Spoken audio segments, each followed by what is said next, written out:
Les 6 signes du retour du Seigneur Jésus sont déjà apparus. Comment accueillir son retour? Cela détermine si vous pourrez accueillir le Seigneur, et surtout votre destin. Aujourd'hui, les catastrophes se multiplient, les phénomènes célestes sont anormaux, les églises sont désertées. Est-ce une coïncidence? Non, tous ces signes ont été prophétisés clairement dans la Bible et s'accomplissent aujourd'hui.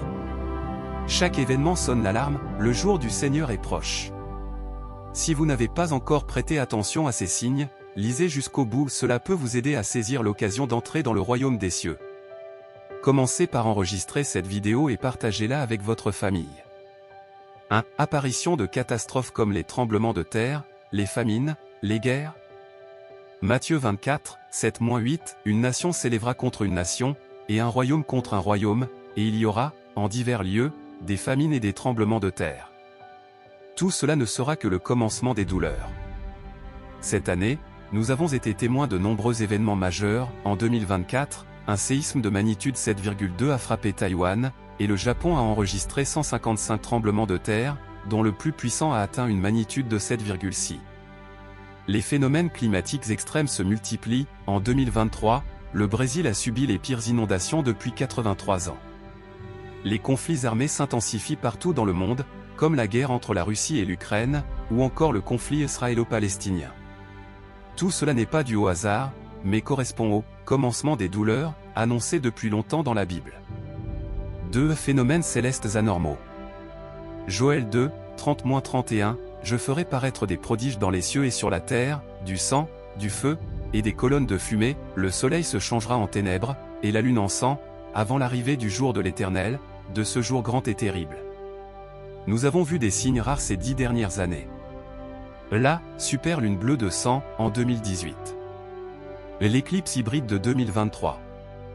L'éclipse totale de 2024 visible dans plusieurs régions des États-Unis. Ces signes célestes montrent encore une fois que le jour du Seigneur est proche. 3. Églises désertées, amour refroidi chez les croyants. Matthieu 24h12, parce que l'iniquité se sera accrue, la charité du plus grand nombre se refroidira. Aujourd'hui, dans de nombreuses églises, les pasteurs prêchent des discours répétitifs qui ne nourrissent plus les croyants, et ils se rivalisent pour le statut. Les fidèles s'éloignent peu à peu de la foi, s'attachent au monde et vivent dans les préoccupations mondaines. La commercialisation croissante dans les églises suscite encore plus de désillusions. N'est-ce pas là l'accomplissement des prophéties? 4. Apparition de faux Christ. Matthieu 24, 4-5, Jésus leur répondit, prenez garde que personne ne vous séduise. Car plusieurs viendront sous mon nom, disant, c'est moi qui suis le Christ. Et ils séduiront beaucoup de gens. Aujourd'hui, de faux Christ apparaissent dans plusieurs pays. Ils n'ont pas l'essence du Christ, ne peuvent exprimer la vérité, mais prétendent être Christ et dupent les gens par des miracles imités. 5. Rétablissement d'Israël. Dans Matthieu 24, le figuier qui bourgeonne symbolise le rétablissement d'Israël. En 1948, cette prophétie s'est accomplie, annonçant que le jour du Seigneur est proche. 6. L'Évangile prêché jusqu'aux extrémités de la terre. Matthieu 24h14, cette bonne nouvelle du royaume sera prêchée dans le monde entier, pour servir de témoignage à toutes les nations. Alors viendra la fin. Aujourd'hui, le christianisme s'est répandu dans le monde entier, et même en Chine, où l'athéisme domine, des millions de personnes ont accepté l'évangile du Seigneur. Face à l'apparition de ces signes, le jour du Seigneur est arrivé. Comment devons-nous l'accueillir? Jésus a dit, « J'ai encore beaucoup de choses à vous dire, mais vous ne pouvez pas les porter maintenant.